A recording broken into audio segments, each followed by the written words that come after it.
Bucko, mighty Bucko, hello, and welcome. And welcome to you all. You do realise there are some people that just listen to that introduction alone and then that lifts them up for the day, so they switch off after that. Got the old tinfoil hat on, yes. I only bring it out for special occasions, so think yourself highly honoured. Tinfoil hat, conspiracy theorist. Now, how do you feel when people use that term? How do you react? You try to sort of shuffle around the subject a bit.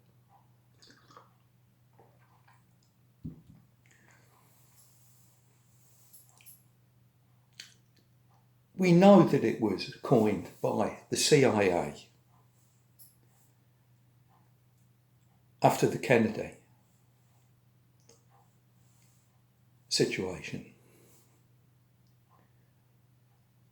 as a derogatory term, as a slur, as a smokescreen to turn away the conversation, to ridicule, to mock. It's a slur, it's an insult. But do you ever feel you can identify as a conspiracy theorist? I'm very comfortable with the term. Very comfortable indeed. Let me just take this off for a minute. There we are. Jane was wrapping my head up in it. Yeah. You remember a little while back, Tim of Fair Play Now, he said, I'm proud to identify as an anti-this. Yeah. And I'm proud to identify as a conspiracy theorist. And I'm in 100% agreement with him on that. Totally stand with him. And with many others. Now, maybe we've got to sort of reclaim this title and use it against them. And stand up. Why not? I've used it. Yeah, I do identify, first of all, as a born-again Christian. Because I'm often, as you all know, you don't have to watch many of Marty Bucko's videos before you realise, he's a Christian, he's a Bible-believing, born-again Christian. Okay. And some people are happy with that and some unsubscribe. Fair enough. You can't please everyone. And you certainly can't. It don't matter what you do in that gets the public attention in that sense. You if you're a singer, you well know, I'm going off a bit here, but I'm just making the point that it can be one of the loveliest voices, but not everyone will like it. I've certainly not got it. I like to sing and make a noise, but the point is, look, many of us feel comfortable with, how can I say, we feel comfortable with words like, truth. Yeah, we're standing for truth. We're in the freedom movement. We're awake. But would you use the term? Yeah, conspiracy theories. I remember on one occasion I was in the supermarket and I bumped into a couple of Jane's friends who I'd not seen for ages and wondered how they were doing because I'd not seen them since the was announced officially. Sad to say, one of them has become very poorly with the old you-know-what. And I think I'm convinced it was that, of course, because... anyway, as I got into conversation, it just rolled out of me. without even thinking, feeling very comfortable. I says, I'm a full-blown conspiracy theorist. I said, and they looked with big eyes. Yeah. And then I just shared various points. Again, their eyes got even bigger.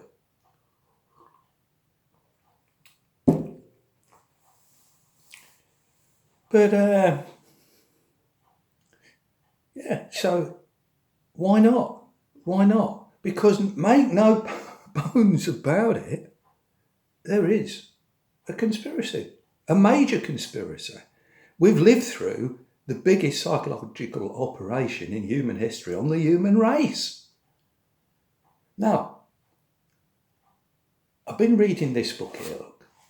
It's called Trajectory, Tracking the Approaching Tribulation Storm. Yeah, Terry James, general editor. Every chapter, a different person, insight onto what's coming. We use the term the Great Tribulation. But he says here, the deeply depraved globalist system, chapter 7, the first portion, flexing its power and authority throughout the world, has roots that go far beyond what most people realise. Not only is it Babylonian, arising from the empires Daniel foresaw in the image of Nebuchadnezzar's dream, but its origins go back much further into antiquity. It is a cabal ruled by a few.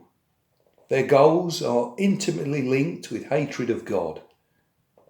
This fuels their ambitions and will cause them to bring the world to the brink of annihilation. And a few verses from Psalm 2 in the Old Testament. God speaking. Why do the heathen rage and the people imagine a vain thing? The kings of the earth set themselves, and the rulers take counsel together against the Lord and against his anointed, saying, let us break their bands asunder and cast away their cords from us. He that sitteth in the heavens shall laugh. The Lord shall have them in derision. I love the flow of the King James Bible. But there's the point. Look, these kings of the earth, we know one that's just got the coronation.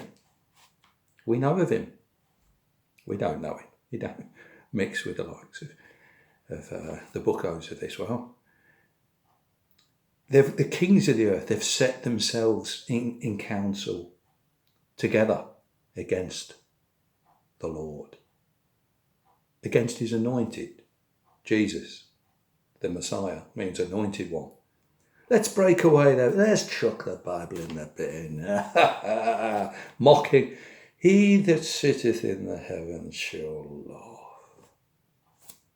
The Lord shall have them in derision. And that's it, isn't it? It's going to come to that. All their plots and schemings and everything, it'll come to naught. Yeah, nothing. A big fat zero. So regarding conspiracy theorist, to be labelled as such, comfortable with it? Because we know there's a massive conspiracy theory. Maybe you don't like the term. Maybe you want to skirt around it. Maybe you want to think, well, I'm just going to home in against the government narrative. That's fine. But why would you be doing that unless you use critical thinking and in fact you're a conspiracy theorist? In the right way, because you've unearthed the conspiracy. So it's a term I don't use that often. As I say, a couple of occasions, that one in particular stands out. But I'm comfortable. That's the point. I'm comfortable. I can go on the offensive in a conversation. I don't have to just shrink back because somebody says, conspiracy theorist. Let's put me out back on. Come on, get this back on, sir. Oh, yes. Oh, yes. Why not? Now, I suppose a lot is related to when did you first become then a conspiracy theorist? Was it before or after Divock 91? Because as I've shared previously, I as a Christian and studying biblical prophecy, realised we were heading for this. Well, I'm going to turn it around because of the censors. Just call it the order of the world, the new. You see, it was coming, and a man of sin would be leading this, and it would be desperate days. There'd be a time like no other time in human history. I was well aware of these things. I was well aware cash was important to keep. I was well aware of the total depravity of society. It seemed like everything normal and common sense, the government people, did the opposite. So I didn't give much credence to conspiracies, but there are some people, some amongst you, before the Divock 91, you've been studying things for years. It's like my friend Phil, who I do talks with. He's been many years in the way of examining this one and that one, and his brother Gaz. They have great knowledge, and I'm privileged to be able to do talks and bounce ideas off one another. It's many years, but for me, I had to catch up. And so once you know the great hoax that they've been launched on us with the Divock, you can't help but think, well, what else has been going on? And so you begin looking at things, studying things from the past. I think one of the first times before the Divock, I was in a dental surgery, and a chap came in, friendly chap, older man, with his wife, and they sat down, and he was smiling, laughing and bantering and talking to people. You know, people sit in the magazines and they don't really communicate much, and this is all before the Divock. And we got talking, and it came up very quickly. We were both Christians, so we began sharing, talking, and then he just, like that, it just rolled out of him like he were talking about the weather. And of course, the royals are all,